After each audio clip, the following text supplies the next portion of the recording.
I stared at the empty screen showing $0 in my daughter Emma's college savings account. My hands trembled as I called the bank praying for some computer error. The representative confirmed my nightmare. All $200,000 had been transferred out yesterday. I drove straight to my mother Patricia's house, heart pounding. She answered the door with a cold smile. "Charlie, what brings you here?" I showed her the bank statement. Her laugh sent chills down my spine. "Thanks for funding your sister's dream day, Charlie. Sarah deserves happiness more than your precious little Emma deserves college." I smiled calmly, said absolutely nothing. Phone rang the moment I reached my car. My father. Robert's voice cracked through the phone speaker, barely recognizable through his sobbing. "Charlie, son, I'm so sorry. I should have stopped her. I should have warned you." I pulled over on Maple Street, hands gripping the steering wheel until my knuckles turned white. "Dad, what are you talking about? What's going on?" "Your mother. She's been planning this for 8 months. Sarah specifically asked for your college fund money. She told Patricia that you make enough as an engineer that you can save again." His words came out in broken gasps between tears. "I have the bank statements, Charlie. Your mother's been moving small amounts for months, timing everything perfectly, so you wouldn't notice until it was too late." My mind raced back through 15 years of dedicated saving. Every overtime shift at the engineering firm, every weekend project I took on, instead of relaxing with my family. I remembered Emma at age 1, how I opened that account, and promised myself she'd never struggle financially like I did. Working double shifts during the holidays, skipping vacations, driving my old Honda Civic while friends bought new cars. All of it, every sacrifice gone, because my sister wanted a fairy tale wedding. "Dad, where are you right now?" "Home, but your mother isn't here. She's at Sarah's house, probably celebrating." Robert's voice grew stronger with anger. "Charlie, there's more. Sarah's wedding is costing $400,000 total. Your money was just part of it, but she specifically wanted yours because your mother told her you'd be too soft to fight back." The words hit me like a physical blow. Too soft to fight back. My own family saw me as weak, someone they could steal from without consequences. I called my wife Jessica immediately. When I explained everything, her silence stretched for nearly a minute before she exploded. $200,000, Charlie, 15 years of our sacrifices, and she just took it for a wedding. "Jessica, I know this is devastating, but we need to stay calm and figure out our next steps." Calm our daughter's academic excellence. All those AP classes, her perfect SAT scores, the college tours we've been taking. Even with her potential full scholarship, we still needed that money for housing, books, everything else. How could Patricia do this to Emma? When I arrived home, Emma was studying at the kitchen table, textbooks spread everywhere. At 16, she already had acceptance letters from 3 universities. Her brilliant mind focused on becoming a doctor. Seeing her there, working so hard toward her dreams, made my chest tighten with rage. "Hey, Dad, how was your day?" she asked without looking up from her chemistry homework. "Fine, sweetheart. Keep studying. Your future is the most important thing in the world." But inside, I was crumbling. My mother had calculated this theft perfectly, knowing I valued family harmony over confrontation. She'd chosen me specifically because she believed I wouldn't fight back, wouldn't cause a scene, wouldn't protect what I'd worked so hard to build. Jessica pulled me aside after Emma went to bed. "Robert called while you were driving home. He told me something else. Patricia threatened to divorce him if he interfered with her plan. She's been controlling all their finances for years, and apparently, they've been hiding money problems from everyone." "What kind of money problems?" "Credit card debt, maybe more." Robert was afraid to tell me details over the phone, but Charlie, your mother has been lying to everyone about their financial situation. Taking your money might not have been just about Sarah's wedding. It might have been about covering their own debts. I sat down heavily on our couch, the same couch we'd bought secondhand, so we could put more money into Emma's college fund. Every decision we'd made for 15 years had been focused on our daughter's future, and now it was gone, because my mother viewed me as an easy target. There's something else, Jessica said quietly. Robert mentioned that Sarah's wedding is this weekend. And Charlie, nobody told us about it. Saturday morning, I drove to Sarah's house on Cherry Lane, a beautiful two-story colonial that I now realized had been recently renovated. The pristine white exterior, new landscaping, and luxury cars in the driveway painted a picture of wealth I'd never questioned before. Sarah answered the door in an expensive silk robe, her hair in curlers. Behind her, the house buzzed with activity. Women I recognized as cousins and aunts hurried back and forth carrying flowers and decorations. The sight of wedding preparations made my stomach lurch. Charlie. Sarah's face went pale. What are you doing here, I thought. I mean, aren't you working today? Working at Saturday, Sarah. I came to talk to you about Emma's college fund. She fidgeted with her robe belt, unable to meet my eyes. Oh, that. Mom said she talked to you about it. She said you were happy to help with the wedding. Happy to help? I didn't even know you were getting married today. What, but everyone's here. Aunt Linda arrived yesterday from Phoenix, Uncle Tom drove down from Portland, Cousin David flew in from Denver. Mom said you were too busy with work to come. My jaw clenched. The entire extended family had been invited, except my immediate family. Everyone knew about this wedding, except the person whose life savings was paying for it. A wedding planner emerged from the kitchen, clipboard in hand. Sarah, darling, the florist needs to speak with you about the bride's generous family contributions.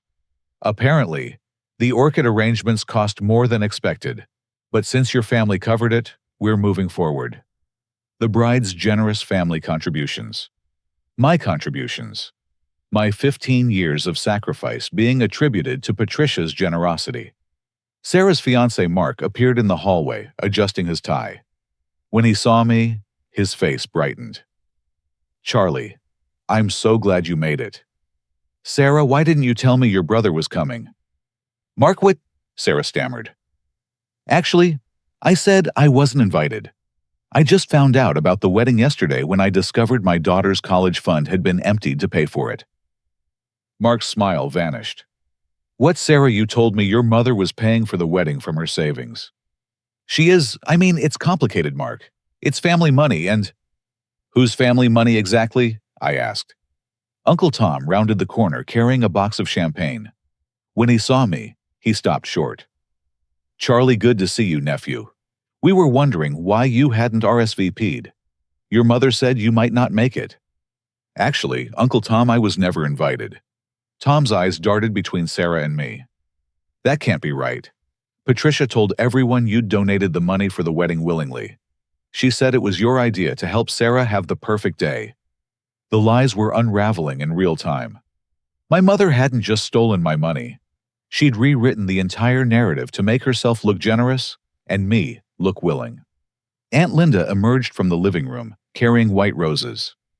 Charlie, dear, how wonderful that you could contribute so much to Sarah's happiness. Your mother was just telling us how generous you've always been. Generous Aunt Linda, did my mother tell you I voluntarily gave up my daughter's college fund? Linda's smile faded. Well, yes. She said you and Jessica decided Emma could take out student loans, that family was more important than money. We decided no such thing. I found out about this theft yesterday. The word theft hung in the air like a bomb. Sarah's face crumpled. Charlie, please don't call it that. It's not theft when it's family helping family.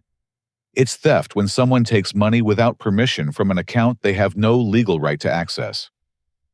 Mark pulled Sarah aside, speaking in hushed, urgent tones. I caught fragments. Never told me. Your brother's money. This isn't what I agreed to. More relatives began gathering in the hallway, drawn by the commotion. Cousin David looked confused. Wait, Charlie didn't know about the wedding, but Patricia said a lot of things that weren't true, I replied. Sarah broke away from Mark, tears streaming down her face. Charlie, I feel terrible about this, but I couldn't stop Mom once she got the idea in her head. She said you owed it to the family after all the times we helped you growing up. When did you help me growing up? And even if you had, that wouldn't give anyone the right to steal from my daughter. The neighbor from next door knocked on the open front door. Sarah, honey, I just wanted to say how proud the whole neighborhood is of your family's generosity. We saw the donation plaque at the wedding venue with Charlie's name on it. Such a sweet brother you have. A donation plaque, with my name on it. At a venue I'd never seen for a wedding I wasn't invited to paid for, with money stolen from my daughter's future. Sarah collapsed onto the stairs, still in her silk robe and curlers. Oh God, what have we done? My phone buzzed with a call from First National Bank, the same bank where Emma's college account had been emptied. Mr. Thompson, this is Janet from the Fraud Prevention Department. We need to speak with you immediately about some suspicious account activity. The bank's fraud prevention office felt sterile and cold as I sat across from investigator Janet Morrison, her computer screen displaying information that made my blood run cold. Mr. Thompson, what we've discovered goes far beyond the college savings account transfer. Your mother didn't just steal that money. She's been using your identity to open multiple credit lines over the past 6 months. Janet turned her monitor toward me. 3 credit card accounts I'd never opened, all in my name, all maxed out to their $50,000 limits. The charges showed payments to wedding vendors, Paradise Venue rentals, Elegant Affairs, catering Blooms of Beauty florist. This is identity theft on a massive scale, Janet continued. Your credit score has dropped from 740 to 430. The mortgage application you submitted last month for your new house was automatically rejected. My heart sank. Jessica and I had been planning to buy a larger home closer to Emma's potential universities. We'd put down an earnest money deposit, started packing, told Emma about her new room. All of that was gone now. How did she access my information to open these accounts? Janet pulled out a thick folder. She used power of attorney documents. Do you remember signing any legal papers for your mother recently? Then it hit me. 6 months ago, my father Robert had a minor heart episode. Patricia asked me to sign power of attorney papers so she could handle his medical decisions if needed. I'd signed them without reading the fine print, trusting my mother completely. She modified the documents after you signed them, Janet explained. Added language giving her access to your financial accounts for family emergency purposes. Very sophisticated fraud, actually. She's been planning this for a long time. The security footage Janet showed me was devastating. Clear video of Patricia at 3 different bank branches using the forged documents to access my accounts and open new credit lines. She looked confident, comfortable, like she'd done this before. Mr. Thompson, based on what we've found, you're not the first victim. There are records suggesting she's done this to other family members over the years, just not to this extent. My phone had been ringing constantly. When I finally answered, it was Jessica calling from work. Charlie, something terrible has happened. I just got a call from my supervisor. Apparently someone claiming to be your mother called the architectural firm yesterday and told them I was having a family emergency and might need extended leave without pay. She was asking about my salary and our family's financial stability. What did they tell her? Nothing, thankfully. It's against company policy. But Charlie, why would your mother be calling my workplace? What is she trying to do to us? I explained everything Janet had shown me. Jessica's sharp intake of breath echoed through the phone. Charlie, Emma's private college applications are due next month. With your credit destroyed, we can't qualify for any additional parent loans. Even with her academic scholarships, we'll need supplemental funding for room board and expenses. Without that, she'll have to go to community college first. The weight of what Patricia had stolen expanded beyond just money. She'd stolen Emma's choices, our family's stability, our future plans. Every vendor Patricia had hired was now looking to me for payment on accounts I never authorized. Janet handed me more paperwork. Mr. Thompson, we've also discovered that your mother borrowed against your father's life insurance policy to cover some of the wedding expenses. The total fraud amount is approaching $300,000 when you include the identity theft. Can we recover any of this? Yes, but it requires filing criminal charges. Identity theft and wire fraud are federal crimes. If prosecuted, your mother could face up to 5 years in federal prison. Driving home, my phone rang again. This time, it was Paradise Venue Rentals. Mr. Thompson, this is Brian from Paradise Venues. We have your sister's wedding scheduled for tomorrow, but several of your payments have bounced. We need immediate payment of $75,000, or we'll have to cancel the ceremony. I never authorized any payments to your venue. Sir, we have your signed contracts right here along with your credit card authorizations. Those contracts are fraudulent. I'm the victim of identity theft. Sir, if you're backing out of payment one day before the wedding, we'll have to pursue legal action for the full contract amount, plus damages for lost business. That could exceed $100,000. I hung up and immediately called my lawyer, David Chen. After explaining everything, David's response was grim. Charlie, this is a nightmare scenario. Your mother has created a web of financial obligations in your name that could take years to untangle. The wedding vendors will sue you personally for payment, regardless of whether you authorize the contracts. Your credit is destroyed, your family's financial future is in jeopardy, and your mother has committed multiple federal crimes. What are my options? Press full criminal charges and hope the federal investigation recovers some of your losses. Or try to settle privately with your family and spend years paying off debts you didn't create while your credit slowly recovers. When I arrived home, Emma was at the kitchen table again, working on her college application essays. She looked up with her bright, trusting smile. Dad, I finished my essay about overcoming challenges. Want to read it? I sat down next to her, my heart breaking. Her essay was about academic pressure and time management typical teenage struggles. She had no idea that the biggest challenge she'd ever face was sitting in a bank account showing $0 stolen by her own grandmother. Emma, sweetheart, we need to have a conversation about college planning. Her face fell slightly. Is everything okay? Everything will be okay. I said, praying it was true. But there have been some changes with our financial situation that we need to discuss. Jessica arrived home as I was explaining to Emma that her college choices might be more limited than we'd originally planned. My wife's face was pale with exhaustion and stress. Charlie, I need to tell you something else. My promotion at the firm came through today. The one we've been waiting for that would increase our salary by $30,000 a year. We were going to celebrate, but now, she gestured helplessly at the papers scattered across our kitchen table. The cruel irony wasn't lost on me. The same day, we should have been celebrating Jessica's career success and toasting to Emma's bright future. We were instead calculating how to survive financial ruin caused by my own mother. Emma looked back and forth between us, her intelligent eyes processing information beyond her years. This is about Grandma Patricia, isn't it? 3 days after discovering the theft, I found myself in my father Robert's basement, helping him look for old tax documents the FBI had requested as part of their investigation. What we found instead would shatter everything I thought I knew about my relationship with my mother. Hidden behind boxes of Christmas decorations, Robert showed me a cardboard file box I'd never seen before. Charlie, I should have shown you this years ago. I was too ashamed, too scared of what your mother might do if she found out I'd kept these.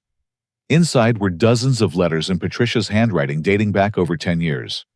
The first one I opened was addressed to Aunt Linda in Phoenix, dated when Emma was just 6 years old. Dear Linda, I need to ask for your help again.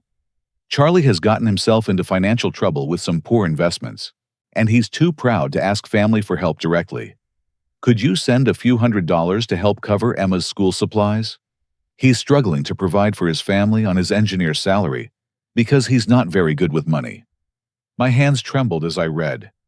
Every word was a lie.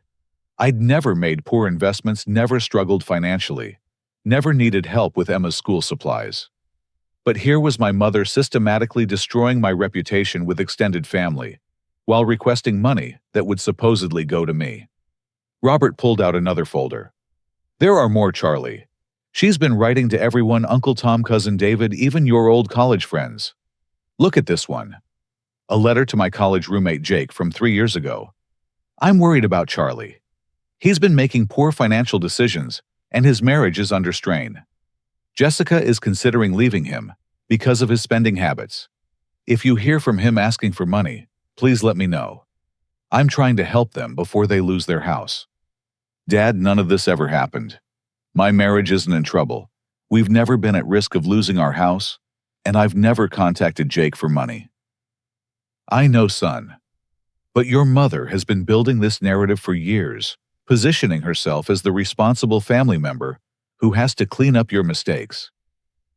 We found copies of birthday cards addressed to Emma, along with envelopes that had clearly been opened and resealed.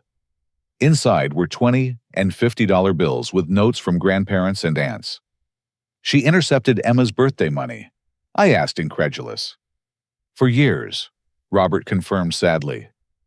She told everyone that you asked her to collect Emma's gifts and put them directly into her college fund. But she's been keeping the cash and depositing only small amounts into the account, making it look like family contributions were much smaller than they actually were. The scope of Patricia's deception was staggering.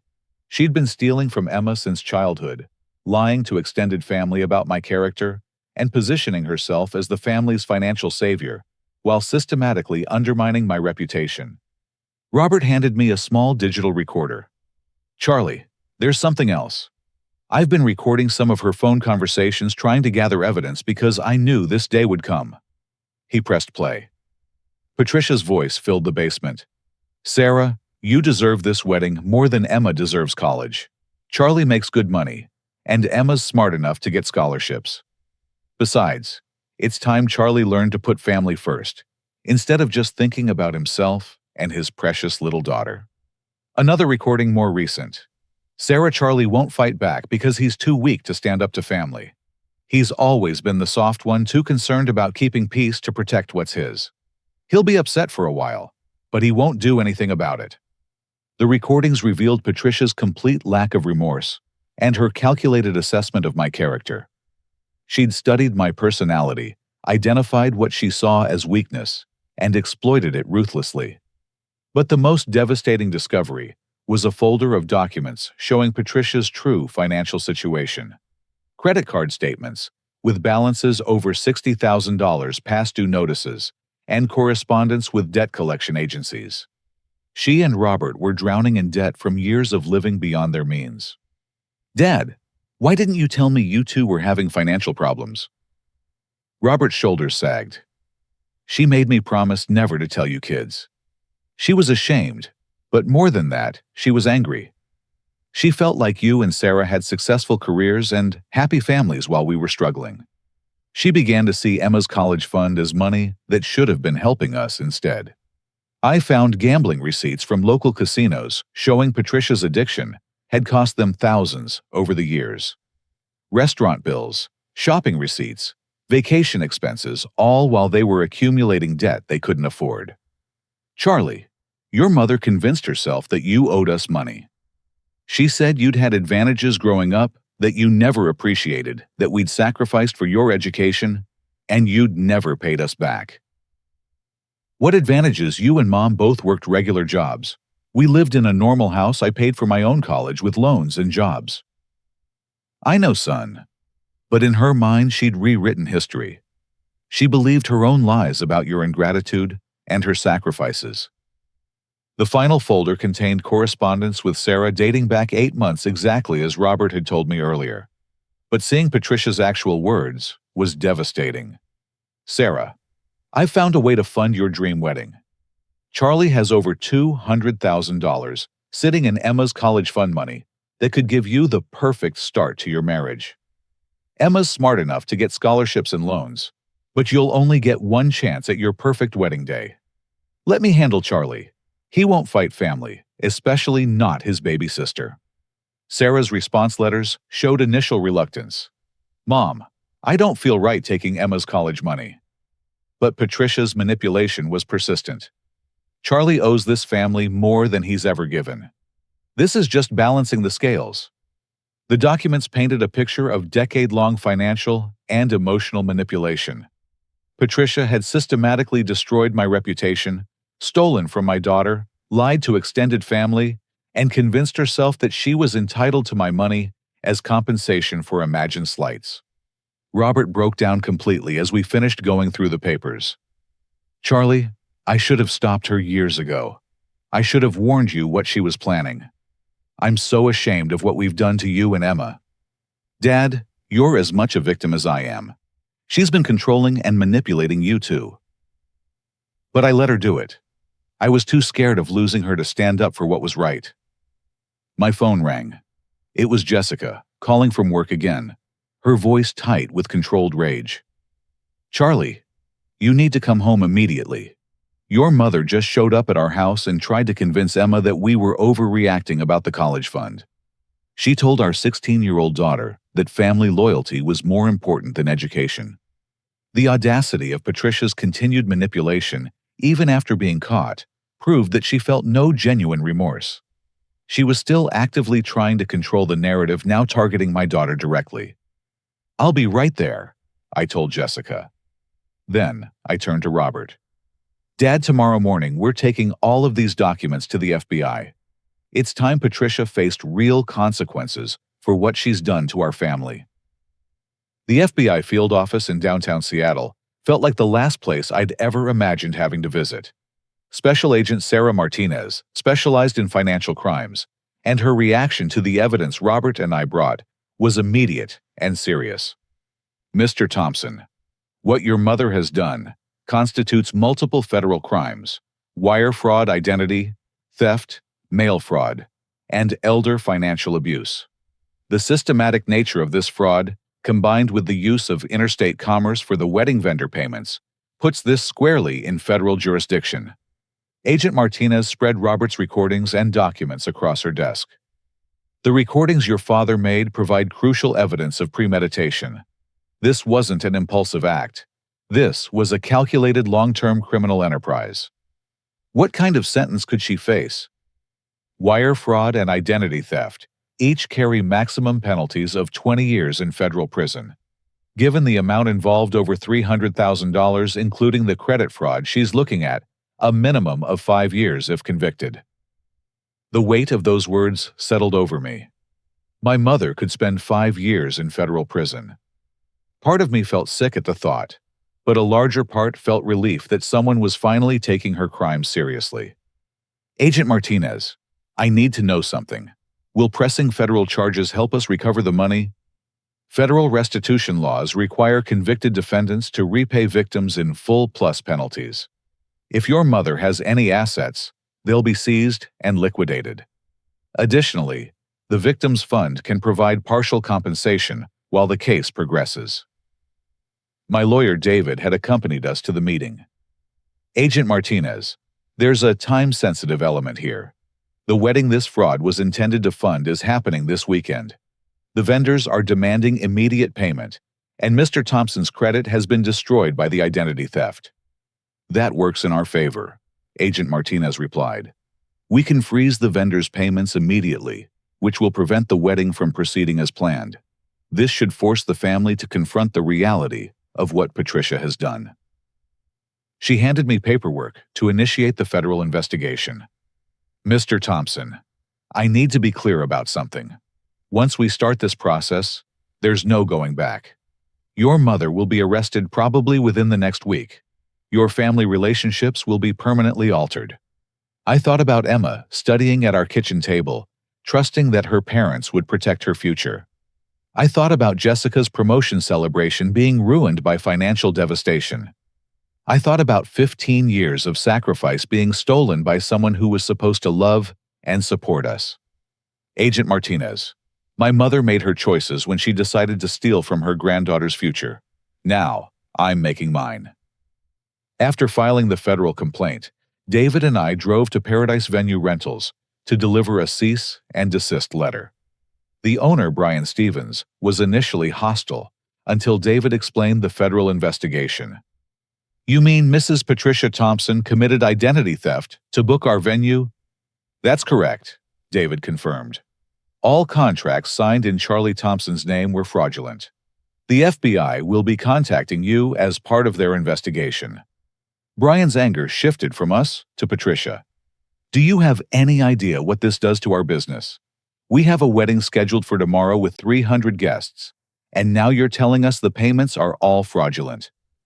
The person who committed the fraud is responsible for your damages, not my client," David replied. "But what about the couple getting married? This will destroy their wedding day." David's response was firm. "The couple who chose to accept money they knew was stolen from a child's college fund will have to face the consequences of that choice." Similar conversations happened at Elegant Affairs Catering and Blooms of Beauty Florist. Each vendor faced the same devastating reality. The elaborate wedding they'd been preparing for was built on federal crimes, and their contracts were worthless. The catering company owner Maria Santos was particularly upset. "We've prepared food for 300 people. The rehearsal dinner is tonight." "Ma'am, we understand your frustration, but you'll need to seek damages from Patricia Thompson, not from my client who was the victim of identity theft." When I arrived home that evening, Jessica met me at the door with a mixture of relief and concern. "How did it go?"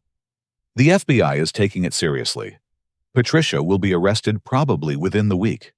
The wedding vendors have been notified that all contracts were fraudulent.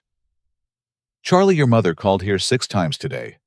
She wants to work something out and keep this in the family. She seems to think she can still manipulate her way out of this." "What did you tell her?" "I told her that the time for family discussions ended when she stole from Emma. Any future communication needs to go through lawyers." Emma appeared in the hallway, backpack over her shoulder. "Dad, some of my friends at school heard their parents talking about Aunt Sarah's wedding being canceled. Is that true?" I sat down with Emma on our living room couch. At 16, she deserved to understand what was happening to our family, especially since it directly affected her future. "Emma, your grandmother made some very serious mistakes that hurt our family financially. We're working with authorities to fix the situation, but it means some family relationships are going to change."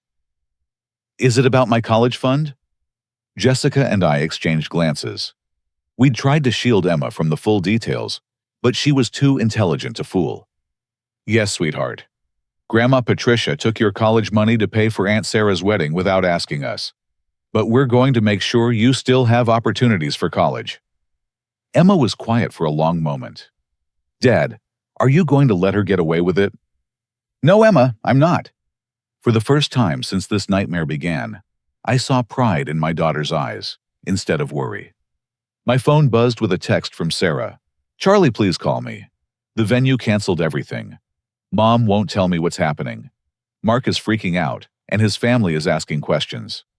Instead of calling Sarah, I forwarded her text to Agent Martinez with a note.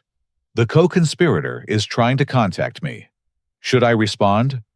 Agent Martinez texted back within minutes. "Do not respond directly. All communication with family members involved in the fraud should go through official channels now." That night, Jessica and I lay in bed discussing the magnitude of what we'd set in motion. "Charlie, are you sure about pressing federal charges?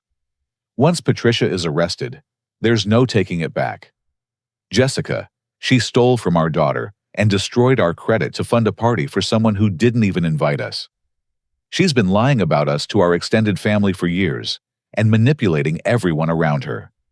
If we don't stop her now, she'll just keep hurting people." "I know you're right. It's just hard to imagine family holidays and gatherings with Patricia in federal prison. Maybe we need to imagine family gatherings with people who actually respect and support us, instead of people who see us as sources of money to steal." Friday morning brought a call from Agent Martinez. "Mr. Thompson, we've obtained warrants to freeze Patricia Thompson's accounts and seize any assets purchased with stolen funds. We've also contacted the wedding venue with instructions to preserve all evidence." "When will you arrest her?" "Tomorrow morning. We want to do it at the wedding venue in front of the family and guests who were complicit in or benefited from her crimes." The thought of Patricia being arrested at Sarah's wedding venue felt like poetic justice. Everyone who had participated in or celebrated the theft would witness the consequences. But there was still something I needed to do before Patricia's arrest. I drove to Robert's house to make sure he understood what was about to happen and to offer him our support. I found my father sitting in his kitchen looking older and more frail than I'd ever seen him. "Charlie, I keep thinking I should have stopped her sooner. I should have protected you and Emma. Dad, you were being manipulated and controlled just like the rest of us.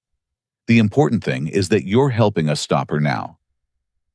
What's going to happen to me when she's arrested? You're going to come live with us until you figure out your next steps. We have the spare room, and Emma would love having her grandfather around more." Robert's eyes filled with tears. "You'd do that for me after what we put you through." "Dad, you're not responsible for Mom's choices. You're my father and Emma's grandfather, and you have a place in our family." As I drove home from Robert's house, I felt something I hadn't experienced in weeks: hope. Tomorrow Patricia would face justice for her crimes. The wedding built on stolen money would collapse. Our family would finally be free from her manipulation and lies. But first, we had to survive one more night of her desperate attempts to avoid consequences. Saturday morning arrived gray and drizzly, perfectly matching the mood at Paradise Venue Rentals. I wasn't planning to attend the wedding, but Agent Martinez had asked me to be available nearby in case they needed my testimony during Patricia's arrest. Jessica, Emma, and I sat in our car across the street from the venue, watching the chaos unfold. Wedding guests were arriving to find locked doors and no staff in sight. The venue owner, Brian Stevens, stood outside explaining to confused relatives that the wedding had been canceled due to fraud. Sarah appeared in the parking lot wearing her wedding dress, the expensive white silk gown that my stolen money had purchased. She was sobbing hysterically, while Mark's parents stood nearby looking mortified and confused. Mark himself was on his phone, presumably calling his own relatives to cancel their travel plans. "This feels surreal," Jessica whispered, "like watching a movie about someone else's family." Uncle Tom and Aunt Linda stood near their rental car, looking lost. Cousin David was trying to calm his own children, who had been excited to see their cousin get married. The entire extended family was experiencing the collapse of what should have been a celebration. Then, Patricia arrived driving her silver sedan, as if nothing had happened. She stepped out, wearing an elegant mother-of-the-bride outfit, completely oblivious to the disaster surrounding her. Agent Martinez and 2 other federal agents approached Patricia as she walked toward the venue entrance. I couldn't hear the conversation from our car, but I could see Patricia's face change from confusion to anger to absolute panic as the handcuffs were applied. The arrest happened in full view of everyone who had attended or participated in planning the wedding, funded by stolen money. Sarah collapsed completely, her wedding dress, dragging in the parking lot dirt. Mark's family climbed into their cars and left immediately, clearly wanting no association with the criminal activity. Uncle Tom approached Agent Martinez, probably asking for an explanation. I watched as Tom's expression changed from confusion to horror as he learned the truth about how the wedding had been funded. My phone buzzed with a call from the hospital. "Mr. Thompson, this is Seattle General Emergency Room. Your father, Robert Thompson, has been admitted with chest pains and elevated blood pressure. He's stable, but he's asking for you." We drove immediately to the hospital, arriving to find Robert in the cardiac unit, connected to monitors, but conscious and alert. "Charlie, I saw them arrest her," he said weakly. "I was driving to the venue to try to stop the wedding when I saw the police cars. The stress of it all. My chest started hurting." "Dad, you're going to be okay. The doctor said you're stable." "Is Patricia?" "She's in federal custody. The wedding has been canceled. It's over, Dad." Robert closed his eyes, and for the first time in months, his face looked peaceful. "I'm relieved, Charlie. I've been carrying this guilt for so long. Knowing that she's finally facing consequences for what she's done, it feels like a weight lifted off my chest."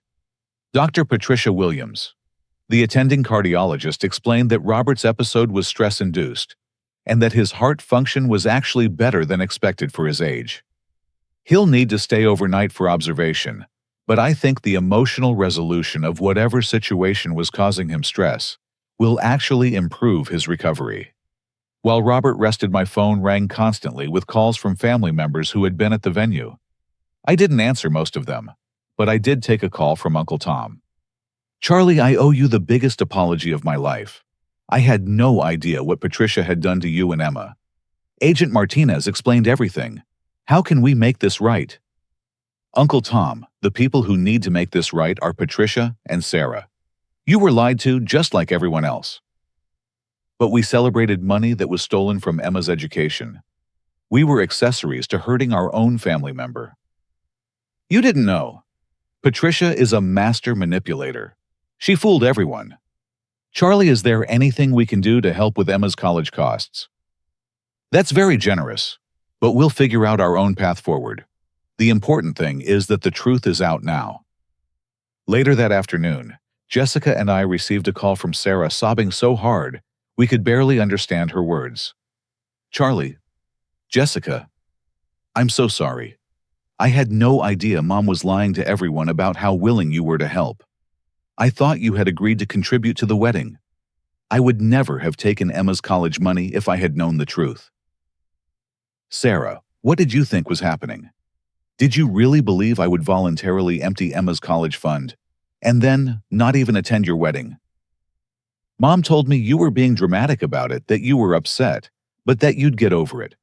She said you'd donated the money, but were having second thoughts and needed time to accept your decision. And that made sense to you?" Sarah was quiet for a long moment. "No, it didn't make sense. But Mom was so convincing, and I wanted the wedding so badly. I let myself believe what was convenient, instead of questioning what was obviously wrong." The honesty in Sarah's admission was something I hadn't expected. "Sarah, what happens now?" "Mark broke up with me. He said he can't trust someone who would steal from a child's education, even if I convinced myself it was okay. His family is humiliated, and they want nothing to do with me or our family." "Sarah, I'm sorry about Mark, but you have to understand that actions have consequences." "I know. Charlie, I've been living beyond my means for years, trying to keep up with my successful friends.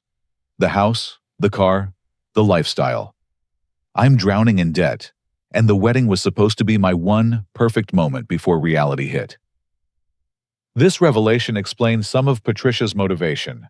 Both she and Sarah had been living financially unsustainable lives, and Emma's college fund had seemed like an easy solution to their problems. "Sarah, I hope you get the help you need to turn your life around." "I will. I'm moving to a smaller apartment, selling the house, and looking for a second job to pay back whatever I can. It won't be enough to replace Emma's fund, but I'll do whatever I can to make amends." That evening, as we sat in Robert's hospital room waiting for his discharge, Emma appeared in the doorway carrying homework and a get-well card she'd made for her grandfather. "Grandpa Robert, I brought you something." She handed him the card, which read, "Family means supporting each other, not hurting each other.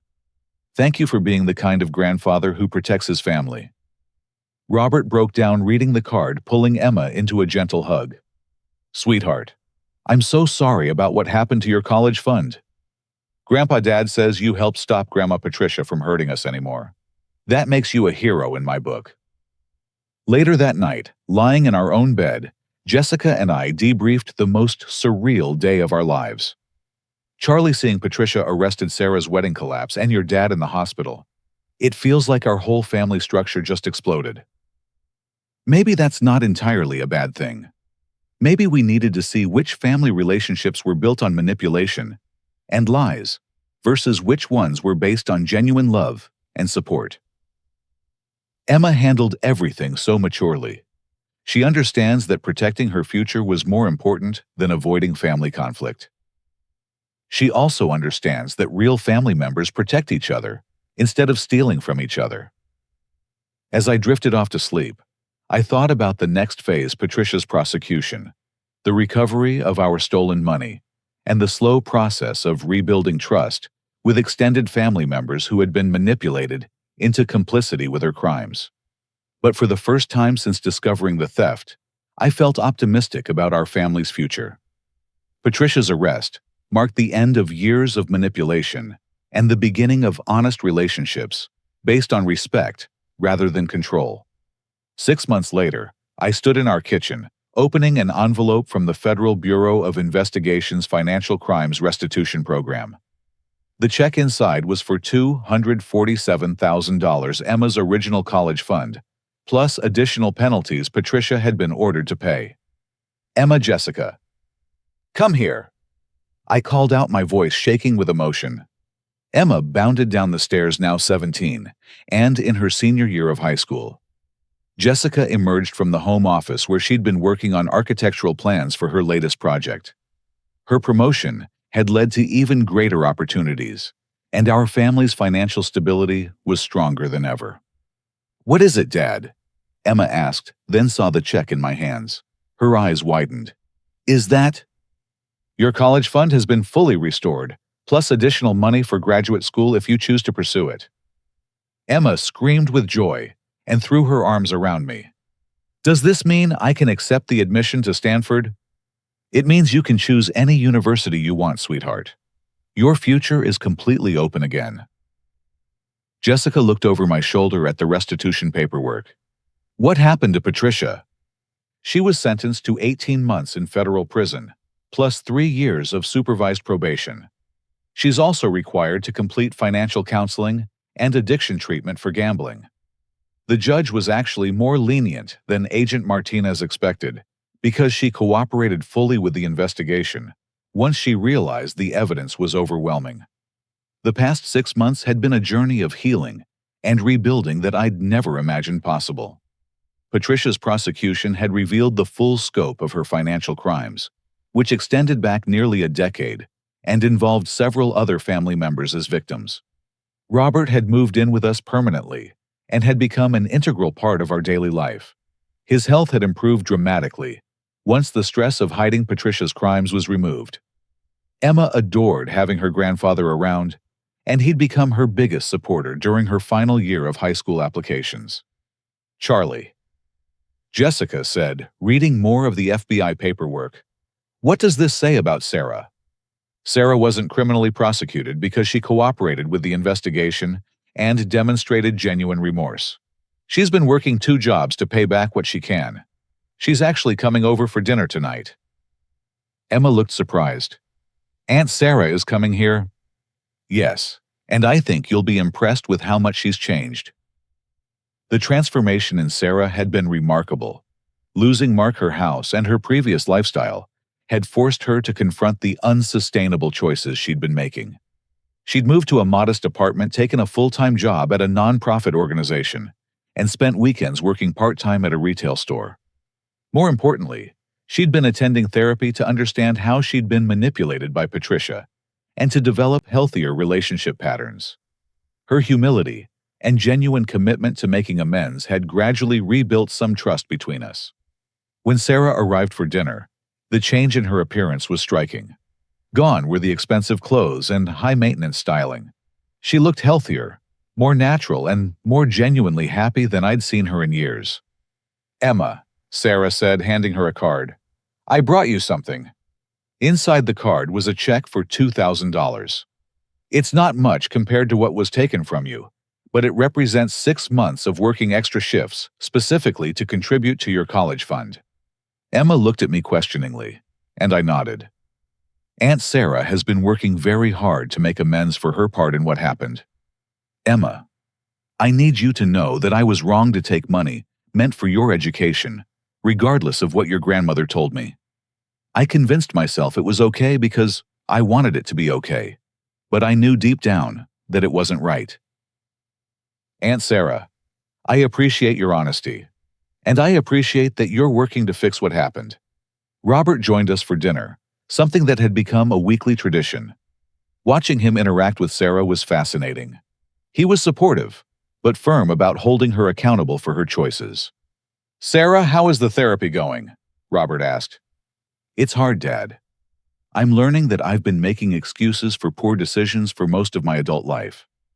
I convinced myself that I deserved things I couldn't afford, and that other people should help me maintain a lifestyle I hadn't earned.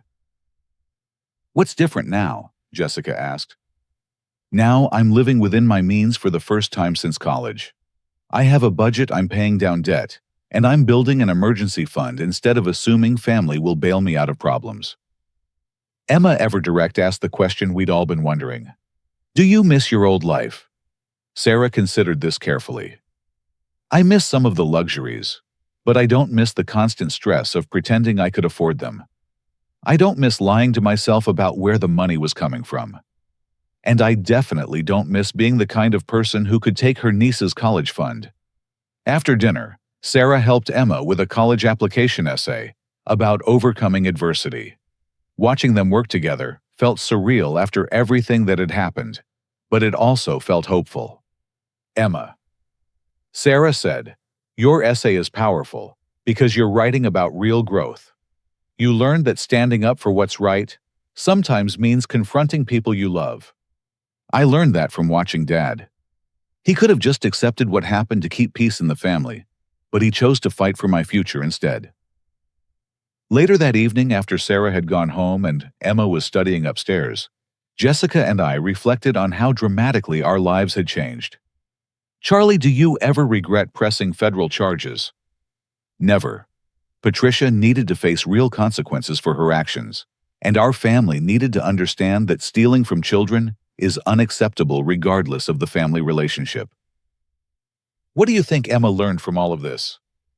She learned that people who truly love you will protect your interests, not exploit them for their own benefit. She learned that financial security requires vigilance and boundaries. And she learned that sometimes doing the right thing means accepting temporary conflict to prevent long-term harm. My phone buzzed with a text from Agent Martinez. Congratulations on receiving your restitution payment. Patricia Thompson has completed her financial counseling requirements and will be eligible for supervised release in 6 months. She's requested permission to write you a letter. Would you be willing to receive it? I showed the text to Jessica. What do you think? I think that's up to you. You don't owe her forgiveness, but you might find it helpful to hear what she has to say. I'll think about it. 2 weeks later, Emma received her early admission acceptance letter to Stanford University with a partial academic scholarship. Combined with the restored college fund and additional restitution money, her education would be fully funded through graduate school if she chose to pursue it. That night, we celebrated at Emma's favorite restaurant with Robert and Sarah joining us. Watching Emma's joy and excitement about her future, I felt a deep sense of satisfaction that we'd fought for her dreams instead of accepting their theft.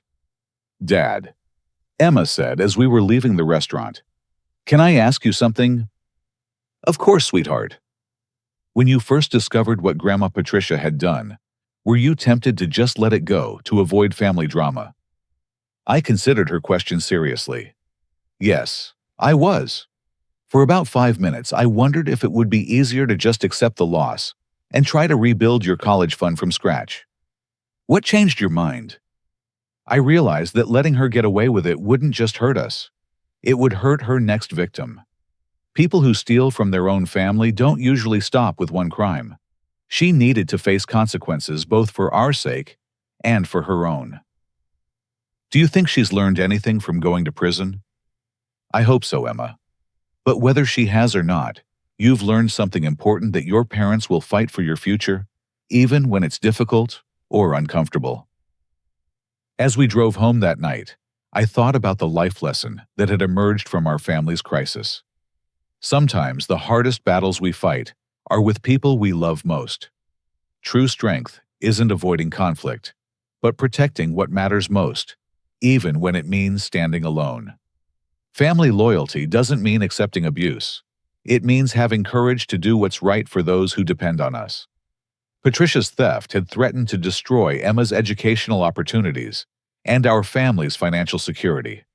But our decision to fight back had ultimately strengthened our family bonds, taught Emma valuable lessons about integrity and resilience, and ensured that her future remained bright and unlimited. 6 months later, when Patricia was released from federal prison, she did write me a letter. It was a genuine apology, acknowledging the full scope of her crimes and their impact on our family. She didn't ask for forgiveness or reconciliation. She simply took responsibility for her choices and expressed hope that Emma would achieve her dreams despite the obstacles Patricia had created. I never responded to the letter, but I kept it. Not as a pathway to rebuilding our relationship, but as a reminder that even people who hurt us deeply can sometimes find the courage to face the truth about their actions. Emma graduated high school as valedictorian and headed to Stanford to pursue her dream of becoming a doctor. Sarah continued working to rebuild her life and relationships, slowly earning back trust through consistent actions rather than words. Robert thrived in our household, becoming a source of wisdom and stability for Emma as she prepared for college. Our family learned that protecting what we value most sometimes requires difficult choices. We learned that financial security depends on vigilance and boundaries. Most importantly, we learned that real family relationships are built on support and respect, not exploitation and manipulation. The money Patricia stole was eventually returned with interest, but the lessons we learned about family integrity and standing up for what's right were invaluable gifts that emerged from crisis. Emma's future remained bright, our family bonds grew stronger, and justice was served in a way that allowed healing and growth for everyone willing to participate honestly in that process. Have you ever had to choose between keeping family peace and protecting what matters most to you? Standing up for what's right isn't always easy, especially when it involves people we love, but sometimes it's the only way to build the life and family we truly deserve. If this story resonated with you, I'd love to hear your thoughts in the comments below. Don't forget to like this video. If you believe in fighting for what's right, subscribe for more stories about overcoming family challenges, and share this with anyone who might need encouragement to stand up for themselves or their children. Remember, protecting your family's future is always worth the temporary discomfort of confronting those who threaten it. Thank you for listening to my story, and I wish you the courage to protect what matters most in your own life.